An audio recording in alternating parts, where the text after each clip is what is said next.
Deci, eu sunt Ana și vreau să vă arăt. Hai, tata! Hai! Vedeți cum dau pe ăsta și nu merge. Deci, am vorbit eu o oră ca proastă. Chiar am vorbit o oră. Și, cum să spun eu, vouă, n-am cam asta videoul, că acolo a zis, îl salvați?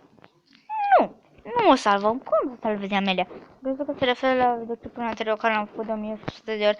Asta cred că este a 6-a oară când fac videoclipul ăsta. Așa că nu mai am niciun chef să filmez. Oricum o să postez 2 videoclipuri pe zi. Unul cu Survivor și unul cu creativ. Și vreau să fac o promovare la mine pe site Amelia Vlog. Simplu. Care fac vloguri. Nu fac Amelia Vlog Gaming. Adică, dar cum Amelia Vlog Gaming. Cum e aia. Într-un final fericit, o să termin acest episod. Așa că nu o să postez în data de 5, 6 și 7 pentru că, adică o să încerc, pentru că o să merg într-o excursie cu doamna noastră dirigintă și nu cred că o să cam am timp. Adică nu o să facem nimic acolo la cabană, dar înțelegeți voi ce spun. Da.